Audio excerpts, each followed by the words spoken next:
ಓಂ ಶ್ರೀ ಗುರು ಅಕ್ಕ ಮಹಾದೇವಿ ಲಿಂಗಾಯ ನಮ. ಅಕ್ಕ ಮಹಾದೇವಿಯವರ ವಚನ.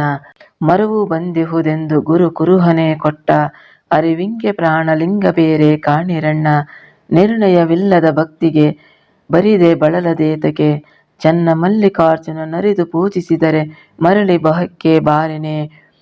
ಪದಗಳ ಅರ್ಥ: ಮರವು ಅಜ್ಞಾನ ಆವರಿಸುವುದು, ಕುರುಹು ಸಂಕೇತ ಚುಳುಕು, ಅರಿವು ಜ್ಞಾನ, ನಿರ್ಣಯ ನಿಶ್ಚಿತ ಜ್ಞಾನ, ಭಕ್ತಿ ಪೂಜೆ, ಬಳಲು ಸಾಕಾಗು. ವಚನದ ಅರ್ಥ: ಮರವು ಬಂದಿಹುದೆಂದು ಗುರು ಕುರುಹನೆ ಕೊಟ್ಟ, ಅಜ್ಞಾನ ಬಂದಿತೆಂದು ಗುರು ಕುರುಹನೆ ಕೊಟ್ಟ. ಅದೇ ಇಷ್ಟಲಿಂಗ. ಸಿಕ್ಕಿದ್ದೆಲ್ಲವನ್ನು ದೇವರು ಎಂದು ಪೂಜಿಸುವ ಅಜ್ಞಾನವನ್ನು ದೂರ ಮಾಡಿದ. ದೇವರು ಎಂದರೆ ಏನು ಎನ್ನುವ ಖಚಿತ ಜ್ಞಾನವನ್ನು ನೀಡಿದ.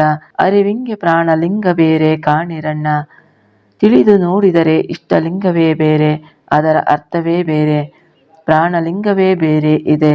ನಿರ್ಣಯವಿಲ್ಲದ ಭಕ್ತಿಗೆ ಬರಿದೆ ಬಳಲದೇತಕ್ಕೆ. ಭಕ್ತಿ ಮಾಡುವಾಗ ಖಚಿತ ತಿಳಿವಳಿಕೆ ಬೇಕು, ಇದರಿಂದ ವ್ಯರ್ಥ ಬಳಲುವುದು ತಪ್ಪುತ್ತದೆ. ಇಷ್ಟಲಿಂಗ ಕರಸ್ಥಳದ ಕುರುಹು ದೇಹದ ಸುಳಿವಿಗೆ ಕಾರಣವಾಗಿದೆಯೋ ಅದು ಪ್ರಾಣಲಿಂಗ, ಅದು ಚೈತನ್ಯ. ಮಲ್ಲಿಕಾರ್ಜುನನರಿದು ಪೂಜಿಸಿದರೆ ಮರಳಿ ಬಹಕ್ಕೆ ಬಾರೆನೆ. ದೇವರು ಏನು ಎಂದು ತಿಳಿದು ಉಪಾಸನೆ ಮಾಡಿದರೆ ನಾನು ಮರಳಿ ಮತ್ಸ್ಯಕ್ಕೆ ಬರುವನೆ. ನಮ್ಮ ಜನನ ಮರಣಗಳಿಗೆ ಕಾಯ ಮನದ ಆಸೆಗಳು ಕಾರಣ, ಮನಸ್ಸಿಗೆ ದೇಹದ ಬಯಕೆಗಳು ಪ್ರಚೋದನೆ.